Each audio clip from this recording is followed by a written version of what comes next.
네, 반갑습니다. 네, 우리 같이 인사하실까요? 네, 새해 복 많이 받으세요. 우리 저기 송구영 신예배 때 인사 못 드렸던 분들을 다시 한번 합니다. 네, 새해 복 많이 받으시고 올 한 해도 주님 안에서 승리하시기 바랍니다. 네,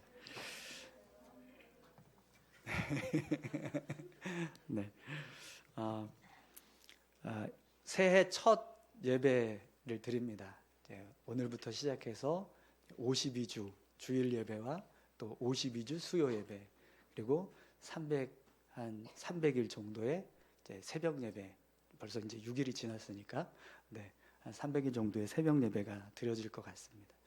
시간 드려지는 예배마다 저희가 특별히 금식 기도하면서 함께 나눴던 것처럼 예수님과 함께 동행하는 그런 예배가 될 수 있기를 간절히 소망합니다. 여러분, 그런 예배를 드리기 위해서 우리가 1년 동안 정말 힘쓰고 애쓰는 그런 귀한 모습들이 있기를 간절히 축원합니다. 그런 의미에서 오늘 이 말씀은 우리에게 굉장히 필요한 말씀인 것 같습니다.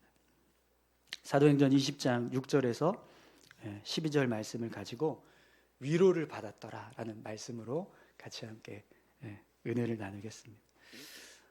여러분, 오늘 본문 말씀을 보면 사도 바울이 이제 마게도냐 땅을 거쳐서 소아시아 지역인 드로아에 도착하는 모습을 보게 됩니다. 그런데 오늘 본문에 보시면 이 바울이 빌립보에서 배를 타고 드로아로 가는데 5일이 걸렸다고 기록을 하고 있어요. 근데 사실은 빌립보에서 배를 타고 드로아까지 가는 시간은요, 통상적으로 이틀이면 갑니다. 우리 사도행전 16장 11절 12절 말씀에 보면 이런 말씀이 있습니다. 우리가 드로아에서 배로 떠나 사모드게로 직행하여 이튿날 네아폴리로 가고 거기서 빌립보에 이르니 이는 마게도냐 지방의 첫 성이요 또 로마의 식민지라. 이 성에서 수일을 유하다가, 이 말씀은요, 바울이 처음 이제 이 마게도냐 땅을 가게 되었을 때 그때의 상황을 설명해 주는 거거든요. 근데 그때도 바울이 드로아에서 이제 반대로 빌립보로 가는 그런 상황이었는데, 그때 이제 네아폴리라고 하는 항구를 통해서 마게도냐 땅을 입성하고 빌립보로 가게 돼요. 근데 이 네아폴리에서 빌립보까지는 얼마 걸리지 않는 거리입니다. 그러니까 빌립보에서 다시 드로아로 가게 되면 통상적으로는요 5일이 아니라 이틀이면 갈 수 있는 거리인 거예요. 그런데 오늘 본문에 보면 그 거리를 5일을 걸쳐서 가게 되었다라는 거죠. 그럼 여러분, 배를 타고 이틀이면 갈 수 있는 거리를 5일 동안 가게 되었다는 건 중간에 무슨 상황이 있었을까요? 뭔가 문제가 있었으니까 이틀이 아니라 5일을 지연해서 이제 가게 되었겠죠. 근데 보통 당시에 배는 범선이에요. 바람을 타고 돛을 이용해서 바람으로 가는 그런 범선이었기 때문에 배를 타고 이제 이틀 동안 가야 될 거리를 5일 동안 갔다는 건 뭐 바다의 상황이 바람이 불지 않았다거나 아니면 반대로 바람이 너무 거세서 풍랑을 만나서 배가 제대로 가지 못하는 상황이 벌어졌을 거라는 겁니다. 그럼 여러분, 이 5일 동안 백길을 따라서 바울이 배를 타고 드로아까지 갈 때 여정은 굉장히 순탄하지 못했다라는 걸 알 수 있습니다. 그러면 여러분, 바울이 일반 선원이 아니고 그냥 잠시 그냥 배를 타고 이동을 하는 거였잖아요. 5일 동안 배를 타고 간다고 생각해 보세요. 그럼 어떤 상황이 벌어졌을까요? 멀미가 나고 막 어지럼증이 생기고 또 막 구토가 일어나고 밤새 잠도 못 자고 시달리면서 5일을 배를 타고 가야 하는 상황이 벌어졌을 겁니다. 그래서 이 5일 동안 배를 타고 간 바울이요, 이 배에서의 상황들 때문에 몸이 완전히 그냥 지쳐버린 거예요. 체력이 다 고갈되고 또 그 어지러움, 배멀미로 인한 어지러움이 계속 유지되다 보니까 결국에는 드로아에서 7일을 머물게 됩니다. 7일 동안 몸을 추스리고 막 어지럼증도 다시 가라앉히고 이제 회복하는 시간을 가진 거죠. 근데 사실 이제 본문을 보시면 알 수 있지만 사도 바울은 드로아에서 7일을 머물려고 하는 계획이 없었어요. 근데 어쩔 수 없이 지금 몸 상태가 어디 뭐 이렇게 갈 수 있는 상황이 안 되니까 어쩔 수 없이 7일을 머물게 된 겁니다. 그래서 이제 7일째 되는 날, 이제 그때가 딱 마침 주일이었습니다. 주일이 되어서 들어와 성도들하고 같이 예배를 드리는 거예요. 근데 예배를 드리고 그 예배가 끝나면 바로 이제 드로아를 떠날 마음에 예배를 드리는데, 바울의 마음이요, 이 드로아에 와서 몸이 좋지 않으니까 그냥 계속 이렇게 몸을 추스르는 시간을 보냈을 거 아니에요. 그러면 드로아 성도들하고 그 7일 동안에 뭔가 이렇게 교제하는 시간이 별로 없었을 겁니다. 그래서 마지막 날 다 드로아 성도들이 모여서 같이 예배 드릴 때, 그때 이제 제대로 말씀도 전하고 또 교제하고 이런 일이 일어나는 거죠. 그래서 오늘 본문을 보면 바울이 예배가 끝나고 바로 곧바로 가려고 했는데 어떤 상황이 벌어져요? 예배가 밤 늦게까지 지연되는 상황이 벌어져요. 그러니까 일반적인 예배라면 그냥 어느 정도 한 두세 시간 정도 하고 끝나서야 되는데 이게 막 12시, 막 1시까지 넘어가는 상황이 벌어졌다는 거예요. 오늘 본문 이제 마지막 절을 보시면 결국 예배가 언제 끝나냐면 새벽에 끝나요. 새벽에 끝나서 새벽 끝나자마자 바울이 드로아를 떠나게 됩니다. 그 모습을 여러분 한번 보시겠어요? 6절에서 7절까지 말씀입니다. 우리는 무교절 후에 빌립보에서 배로 떠나 닷새만에 드로아에 있는 그들에게 가서 이레를 머무니라. 그 주간의 첫날에 우리가 떡을 떼려 하여 모였더니 바울이 이튿날 떠나고자 하여 그들에게 강론할세 말을 밤중까지 계속하매.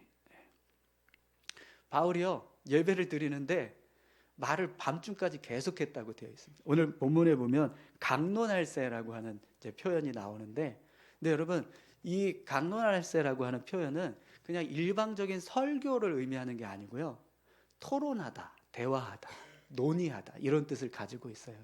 그러니까 바울이 밤새도록 강론하고 말씀을 전했다는 건 바울만 말씀을 전한 게 아니라 드로아 성도들도 바울에게 궁금한 거, 그동안 마게도냐에서 아가야 지역에서 사역했던 거 어떤 일들이 있었나 같이 이야기해주고, 또 우리가 어떻게 하면 신앙생활 더 잘할 수 있냐고 그런 거 물어보기도 하고, 그래서 서로 교제하면서 말씀을 나누는 시간이 계속되었다라는 거예요. 그게 밤중까지, 오밤중까지 가는 상황이 벌어진 거죠. 그런데 하필이면 그 자리에 그렇게 늦은 시간까지 예배가 지속되는 가운데 누가 함께 하고 있었어요? 유두고라고 하는 한 청년이 함께 하고 있었습니다. 여러분, 이 유두고는요, 종의 신분을 가지고 있는 사람으로 우리가 추정을 합니다. 왜 그러냐면 당시 드로아 지역에서 이 유두고라고 하는 이름을 사용할 때 주로 종에게만 붙여지는 이름이었다는 거예요. 일반적으로 시민들에게는 이 유두고라는 이름을 붙이질 않는데요. 왜냐하면 이게 종의 신분을 의미하는 이름이었기 때문에 그걸 그냥 선호하지 않고 일반적인 사람은 쓰지 않는 거예요. 그래서 종들에게만 붙여지는 이름이었다는 겁니다. 그러면 여러분, 유두고가 어느 집에 속한 종이었다면 그가 예배를 드리기 위해서 어떻게 이 자리에 오게 되었을까요? 주인한테 주일이 되어서 안식일이 주일이니까 저 일 다 멈추겠습니다. 오늘은 쉬겠습니다. 그리고서 주인한테 저 예배 드리러 갑니다. 그러면서 왔을까요? 아니죠. 하루 종일 그 집에서, 주인 집에서 일하다가 노곤한 몸을 이끌고 예배에 참석을 한 거예요. 사도 바울과 드로아 성도들이 모여서 예배한다니까 이제 나도 그래도 내가 가야 되지 않겠냐 싶어서 그렇게 늦은 시간이지만 예배를 참여한 거죠. 근데 하필이면 그날따라 예배가 어떻게 됐어요? 한밤중까지 막 이게 끝날 기미가 안 보이는 거예요. 그러니까 몸은 지쳐서 노곤하고 졸려 죽겠는데 예배는 안 끝나고, 그러니까 어떤 상황이 벌어졌을까요? 유두고가 졸기 시작했겠죠. 거기다가 오늘 본문을 보면 사도 바울과 드로아 성도들이 모여서 예배했던 장소가 다락방이었어요. 그냥 이렇게 쾌적한 예배 공간이 아니라 협소한 다락방에서 많은 성도들이 모여서 같이 예배를 드리는 거예요. 그럼 여러분, 우리가 여기서 이렇게 예배 드려도 막 공기가 막 이렇게 사람들이 많이 모이면 공기가 탁해지잖아요. 근데 그 날 예배 드리는 그 상황들을 한번 상상해 보십시오. 그 안에 있는 공기가 어떻겠습니까? 굉장히 탁해졌겠죠. 거기다가 오늘 본문에 보면 등불을 많이 켰다라고 되어 있어요. 밤이 늦어지니까 불을 켜야 되잖아요. 그래서 등불을 켜는 거예요. 근데 당시의 불은 어떤 불이죠? 기름을 넣어서 태우는 등불이거나 아니면 촛불을 켜는 상황이 되었을 겁니다. 근데 그러면 촛불 켜면 여러분 그냥 초만 타고 불만 비치나요? 거기서 끓음도 막 올라오잖아요. 등불도 마찬가지고요. 그러면 그 방 안에는 수많은 사람들의 그 열기와 또 숨결, 거기다가 등불에서 나는 기름 냄새, 거기에 그 등불의 열기까지 더해져서 온통 정말 정신을 못 차리면 졸 수밖에 없는 상황이 되는 겁니다. 그래서 이 유두고가 어떻게 했죠? 창문에 걸터 앉은 거예요. 내가 여기서 이렇게 예배 드리다가 이거 정신 못 차리면 그냥 졸고만 있겠다 싶어서 정신 차리려고 창문에 걸터 앉아서 예배를 드리게 된 거죠. 자, 그 모습을 한번 우리 보겠습니다. 8절 9절입니다. 우리가 모인 윗다락에 등불을 많이 켰는데 유두고라 하는 청년이 창에 걸터 앉아 있다가 깊이 졸더니 바울이 강론하기를 더 오래 하매 졸음을 이기지 못하여 3층에서 떨어지거늘 일으켜 보니 죽었는지라. 아멘. 유두고가요 정신 차리려고 이러면 안 되겠다 싶어서 환기를 시키기 위해서 창틀에 걸터 앉아서 예배를 드렸는데 결국에는 지친 몸에 이기지 못하고 졸았습니다. 근데 하필이면 안으로 떨어졌어야 되는데 밖으로 떨어지는 일이 벌어진 겁니다. 그래서 결국 오늘 본문에서도 이 높이가 3층 높이였다라고 되어 있는데 3층에서 떨어지는 상황이 벌어진 겁니다. 근데 그때 즉사했어요. 떨어져서 생명이 그냥 끝나버리는 상황이 벌어진 겁니다.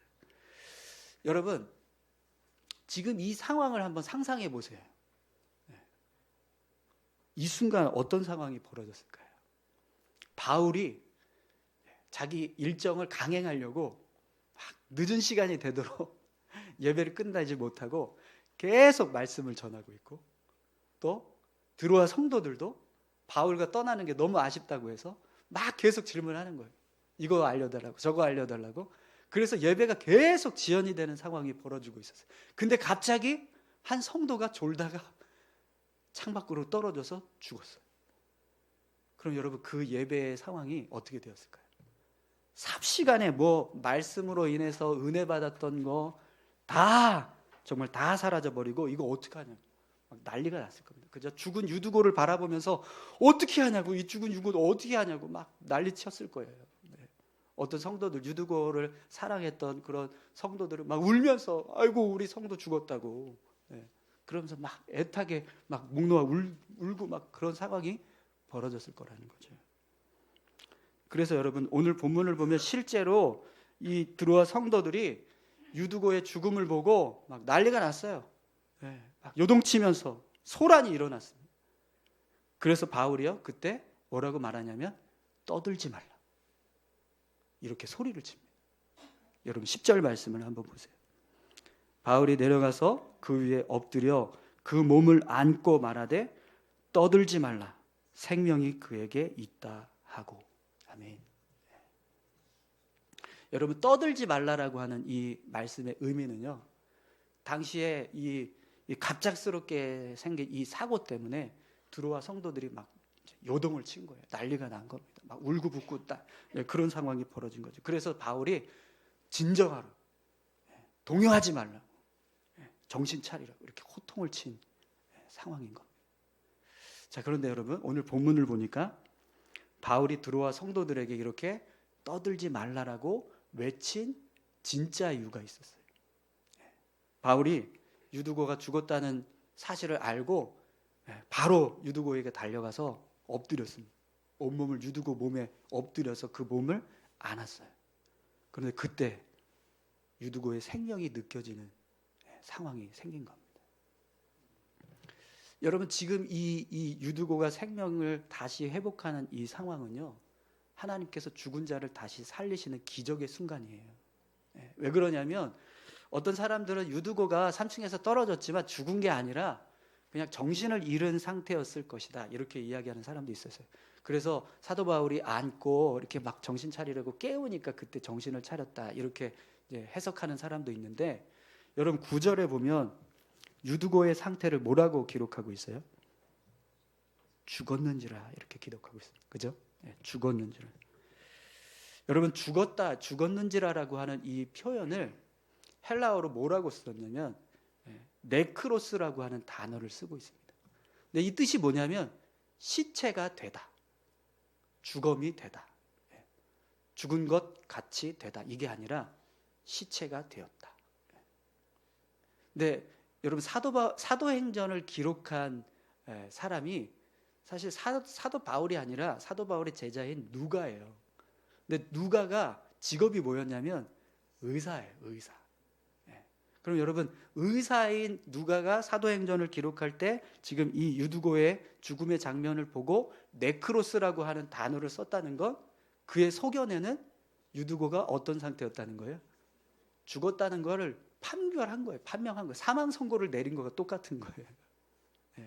그렇기 때문에 지금 유두고의 상태는요, 그냥 죽은 것처럼 정신을 잃은 게 아니라 진짜 죽어 있는 상태였다라는 거예요.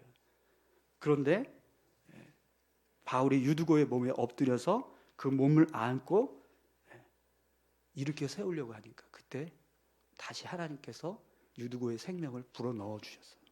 살아나는 역사가 일어나게 되었다는 거죠. 자, 그럼 여러분, 만약에 이 유두고가 이 상황에서 그냥 죽고 끝났다면 어떻게 됐을까요? 그냥 죽은 걸로 끝나버렸어요, 이 상황이. 그러면 드로아 교회는 막 난리가 났을 거예요. 그죠? 바울이 예배 지속하다가 말을 너무 많이 해가지고 그래서 결국에는 이렇게 성도가 졸다가 떨어져서 죽었다. 이게 드로아 시에 다 퍼졌다고 생각을 해보세요. 교회가 전도가 되겠습니까? 야, 저놈의 교회는 무슨 말씀 듣다가 사람이 죽네. 이거면 그냥 그 교회는 끝난 겁니다. 그렇지 않습니까?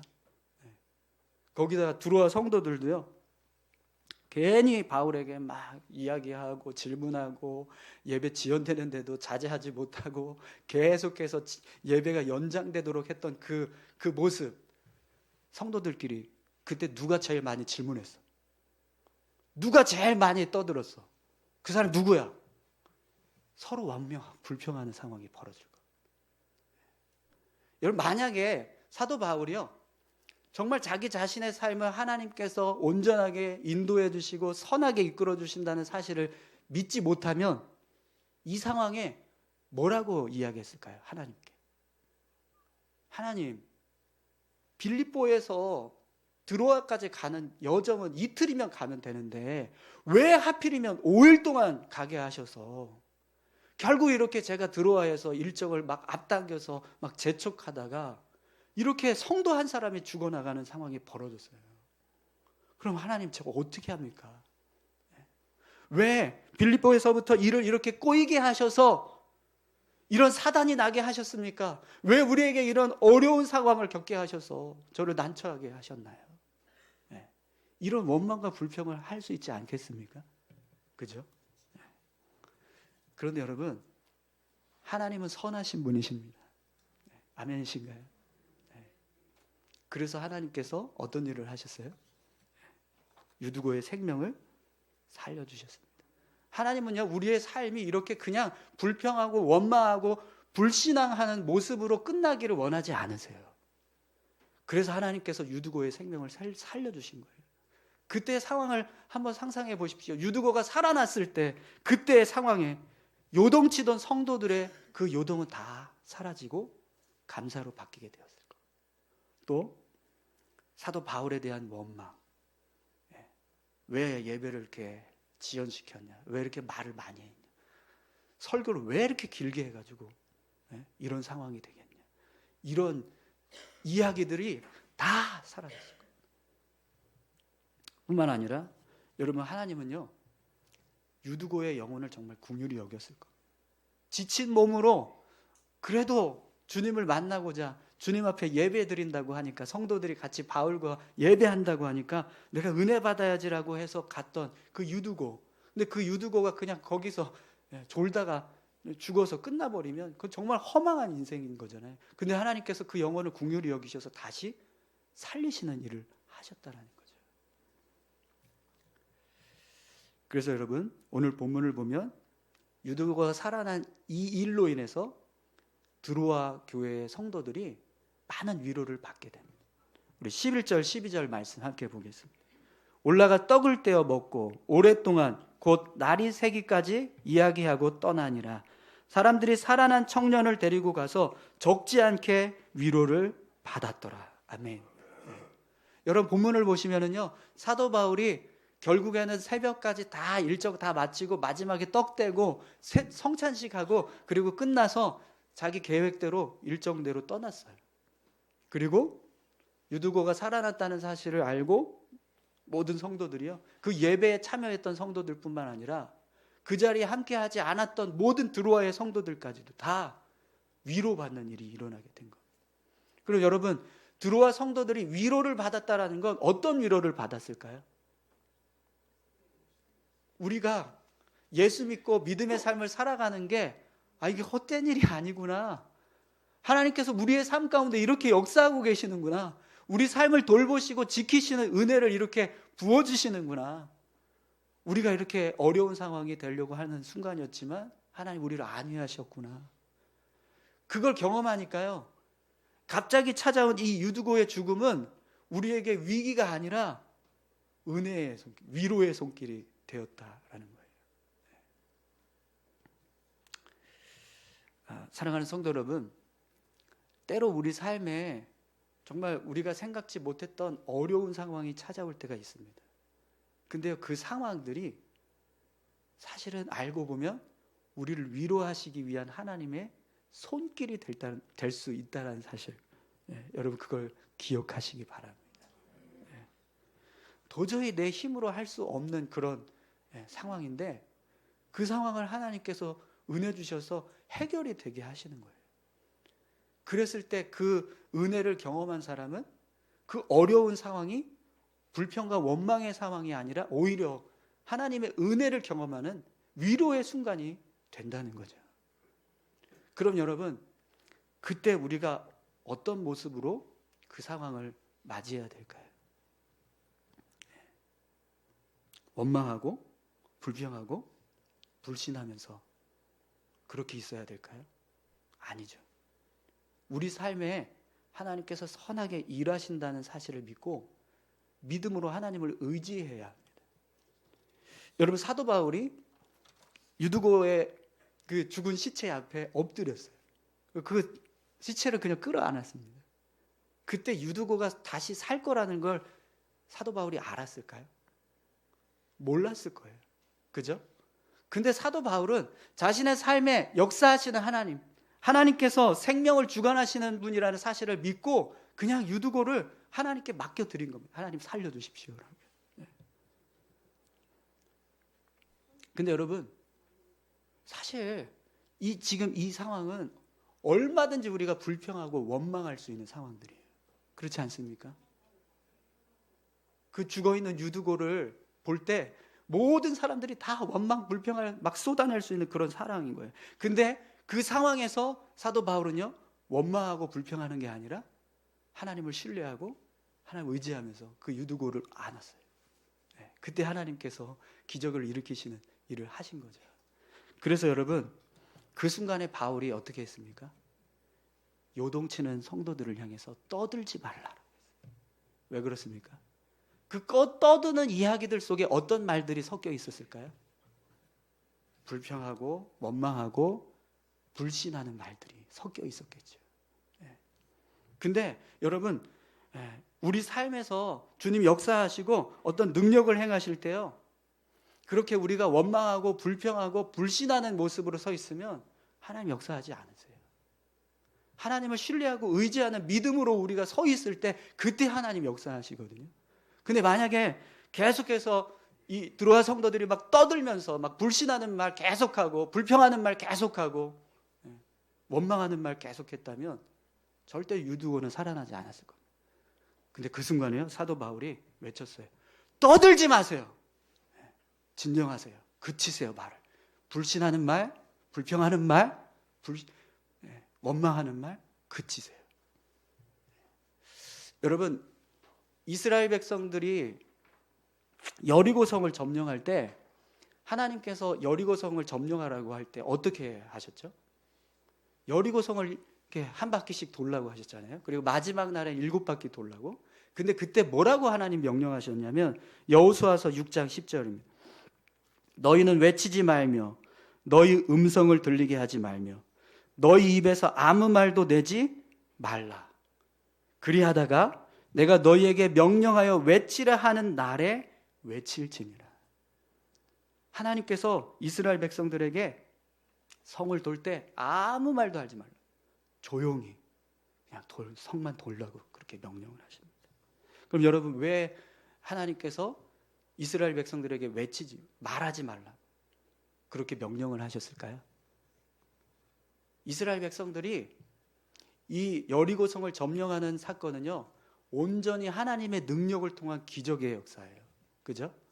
여리고성을 마지막 돌고 7바퀴째 돈 다음에 이스라엘 백성들 제사장들이 나팔을 보니까 외쳐라 하니까 그때 막 소리쳤잖아요. 근데 그때 어떤 일이 벌어졌어요? 성벽이 그냥 와르르 무너졌어요. 여러분, 이스라엘 백성들이 뭐 이렇게 소리치면 막 벽을 뚫을 수 있고 네, 그런 능력이 있었을까요? 네, 뭐 무술 하는 사람도 아니고요. 하나님께서 역사하시니까 그런 일이 일어나지 않았겠습니까? 근데 여러분, 이스라엘 백성들이 여리고성을 돌 때 처음 한 바퀴 돌았을 때 어땠을까요? 와, 이거 진짜 힘드네.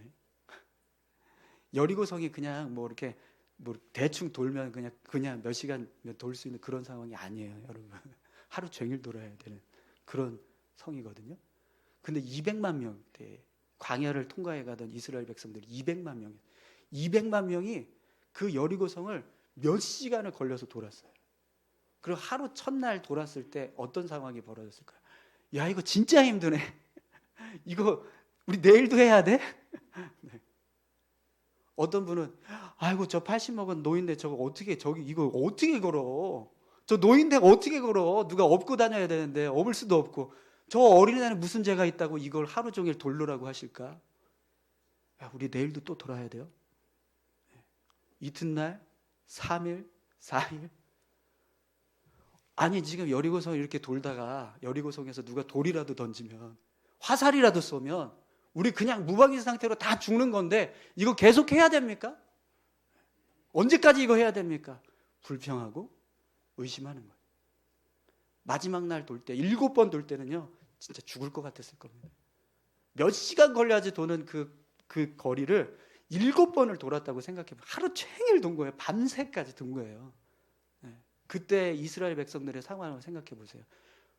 불평이 여기까지 찼을 겁니다. 그죠? 근데 하나님이요, 너희는 조용히 돌아라. 말하지 마라. 외치지 말라. 그 말씀하신 것 때문에 아무 말도 못하고 계속해서 돌아야 했어요.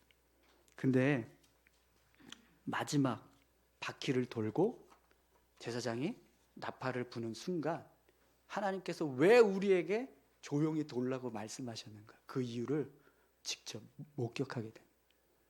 소리를 치는 순간 성벽이 와르르 무너져 내리는 거예요. 하나님께서 이 일을 온전히 신뢰하고 하나님의 능력을 경험하라고 이렇게 우리에게 말씀하셨던 거구나. 만약에 여러분 여리고성을 도는 동안에 계속 불평하고 원망하고 불신하고 했으면 성벽이 무너졌을까요? 안 무너졌을 겁니다. 사랑하는 성도 여러분, 하나님의 은혜를 경험하고 하나님의 능력을 경험하기 위해서 우리 안에 있는 불평, 원망, 불신 멈춰야 합니다. 우리 안에 이미 불평이 있고 원망이 있고 불신하는 마음이 있다면 하나님의 역사는 일어나지 않습니다. 그래서 오늘 본문에서도 바울이요, 떠들지 말라 성도들을 향해서 외쳤던 거예요. 사랑하는 성도 여러분, 오늘 저와 여러분들의 삶에도 이런 하나님의 은혜가 임하기를 소망하십니까? 그러면 떠들지 마십시오. 불신하는 말, 원망하는 말, 불평하는 말 멈추는 순간 하나님의 역사가 우리의 삶 가운데 이루어지기 시작하게 될 줄 믿습니다. 또 여러분, 오늘 이 사건을 통해서 바울은요, 하나님의 놀라운 섭리를 다시 한번 깨달았을 겁니다. 바울이 빌립보에서 드로아로 갈 때 이거 그냥 일반적인 상황이면 이틀이면 가는데 5일이 걸렸잖아요. 이게 무슨 상황인지 모르지만 5일 동안 그걸 가게 되었어요. 그리고 5일 동안 가는 바람에 막 몸도 안 좋아져서 결국 드로아에서 7일을 이렇게 머물러야 되는 상황이 벌어졌단 말이죠. 그리고 막 마지막 예배 드릴 때는 막 강행군을 해서 그렇게 예배를 인도했어요. 근데 결국 이 모든 과정이 뭘 이루는 과정이 된 거예요? 유두고라고 하는 한 청년이 죽었다가 살아나게 되는 기적을 경험하게 하는 하나님의 역사를 이루는 과정이 되었다라는 거예요. 만약 여러분 이틀 만에 드로아에 갔으면 어땠을까요? 유두고는 죽는 일이 없었을 겁니다. 그죠? 네. 근데 하나님께서 계획하신 일들은요, 정말 우리가 상상할 수 없는 그런 상황들을 통해서 이렇게 역사를 하시더라는 거죠. 그래서 바울이요, 이런 상황들을 생각하면서 어떤 마음이 들었을까요? 빌립보로 가는 그 배의 여정이 정말 고생스럽고 힘들었었는데, 와, 내가 이 배를 5일 동안 타고 가는 게 정말 어려운 일이구나 막 이러면서 뼈저리게 느꼈을 텐데, 그 고생들이 전혀 헛되지 않는 하나님의 선한 일들을 이루는 도구가 될 수 있다는 걸 깨달았을 겁니다. 그럼 여러분, 사도 바울이 하나님을 향해서 어떤 고백을 했겠습니까? 하나님, 이런 일들을 통해서도 이렇게 하나님 역사해 주시니 감사합니다. 그냥 이틀이면 갈 수 있는 상황인데 그걸 5일로 가게 하셔서 이렇게 우리를 은혜 주시는군요. 우리 삶에 역사해 주시는군요. 그러면서 하나님 앞에 감사하는 삶을 사는 거예요. 여러분, 그냥 불신앙적인 눈으로 보면은 빌립보에서 드로아까지 닷새로 배를 타고 갔다는 건 그냥 원망과 불평만 할 수 있는 상황인 거예요. 그렇죠? 그런데 사도 바울은 그게 아니라 자신의 삶 가운데 역사하시는 하나님의 선하신 손길을 믿고 그 상황을 다 보면서 결국 감사를 고백하는 믿음의 모습으로 서게 되었다는 겁니다. 여러분, 하나님께서 여러분들의 삶에도 그렇게 선하신 뜻으로 여러분의 삶을 인도해 주신다라는 것을 믿으십니까? 하나님이 여러분의 삶도 그렇게 사도 바울처럼 함께 동행하시면서 은혜 주시는 삶을 살고 있다는 걸 믿으세요? 그러면 여러분, 우리가 어떤 어려운 상황이 닥친다 할지라도 우리가 계획하지 않았던, 우리가 생각지도 못했던 그런 순간, 빨리 갔으면 좋겠는데 하는 그런 상황들, 왜 이렇게 지연되지 않은 그런 상황들이 온다 할지라도요, 우리는요, 하나님 앞에 감사해요. 그 순간에 불평하고 원망하고 불신하면 그 상황은 그냥 불평거리만 될 수밖에 없는 상황이 되지만, 그 상황을 하나님께 감사하면 그게 우리의 믿음을 회복할 수 있는 은혜의 순간이 될 수 있다는 것. 사랑하는 성도 여러분, 오늘 저와 여러분들에게도요, 그런 하나님의 은혜가 임하기를 소망합니다.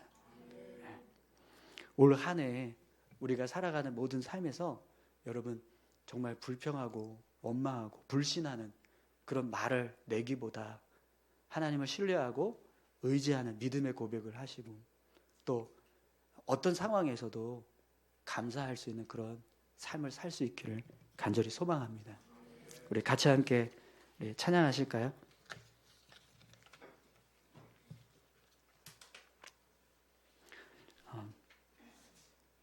이 찬양에 보면 이런 가사가 있습니다. 하나님 한 번도 나를 실망시킨 적 없으시고 언제나 공평과 은혜로 나를 지키셨네. 여러분, 정말 하나님께서 우리 삶에 한 번도 우리를 실망시킨 적 없으시다는 걸 믿으십니까? 우리 같이 함께 이 찬양 고백하면서 감사하는 마음으로, 또 신뢰하는 마음으로 함께 찬양했으면 좋겠습니다.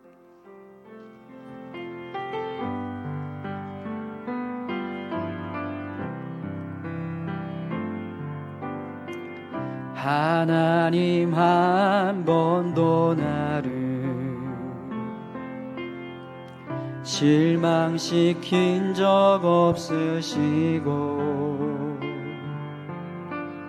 언제나 공평과 은혜로 나를 지키셨네.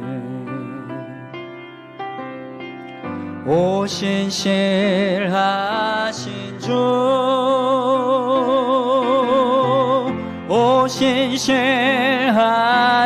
주, 내 너를 떠나지도 않으리라. 내 너를 버리지도 않으리라. 약속하셨던 주님, 그 약속을 지키사 이후로도 영원토록 나를 지키시리라 확신하네. 지나온 모든 세월들, 지나온 세월들 돌아보아도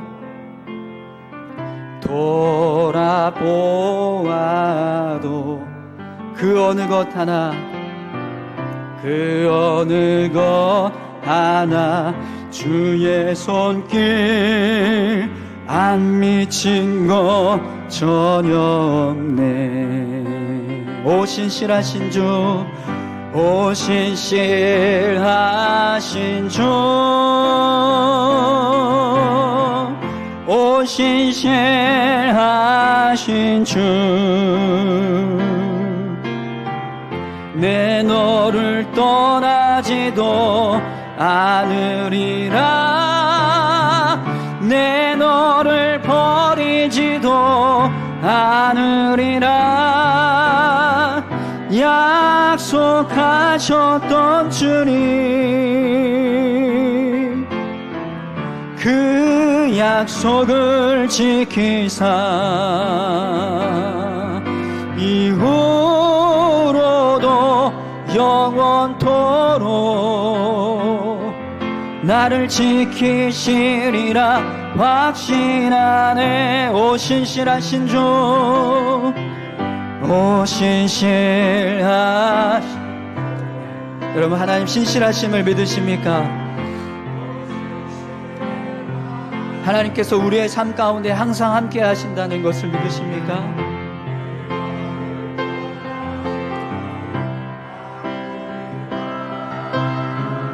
내 너를 버리지도 않으리라. 약속하셨던 주님, 약속하셨던 주님,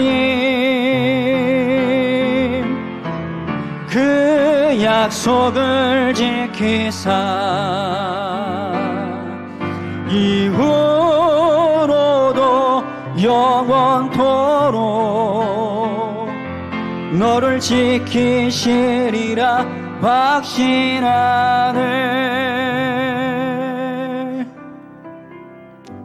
우리 다 같이 함께 기도하시겠습니다. 여러분, 하나님은 선하신 분이십니다. 우리의 삶이 그냥 원망과 불평하고 또 불신하는 모습으로 끝나는 그런 삶을 이루게 하시지 않으십니다. 분명히 우리의 삶 가운데 함께 하셔서 정말 모든 것이 합력하여 선을 이루게 하시는 은혜를 주시기 원하시는 줄 믿습니다. 우리 그 하나님을 신뢰하고 올 한 해 정말 하나님을 붙잡고 의지하면서 살아갈 수 있는 믿음 달라고, 어떤 상황에서도 불평하고 원망하기보다 감사하고 하나님을 의지할 수 있는 믿음 달라고 우리 같이 함께 기도하길 원합니다. 함께 기도하시겠습니다. 하나님 아버지 감사합니다. 하나님 역사해 주시고 함께 하심을 감사드립니다. 오늘 이 드로아에서의 상황을 하나님 아버지 정말 모든 성도들이 놀라서 요동칠 수밖에 없고 불평할 수밖에, 원망할 수밖에 없는 상황이지만 그 상황을 하나님의 능력으로 변화시켜 주셔서 위로하시고 저들을 회복시켜 주셨던 주님의 놀라우신 은혜를 보았습니다. 아버지 하나님, 오늘 우리의 삶 가운데도 하나님 그렇게 역사해 주시고 인도하여 주시옵소서.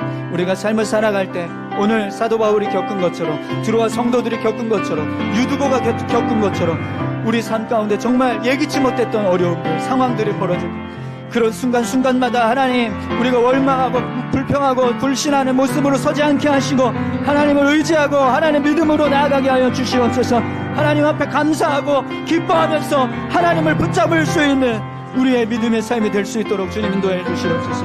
아버지 하나님, 올 한 해 저희들을 지키시고 붙들어 주실 줄 믿습니다. 우리의 삶 가운데 끊임없이 은혜 주실 줄 믿습니다. 주님 인도해 주시옵소서. 함께하여 주옵소서.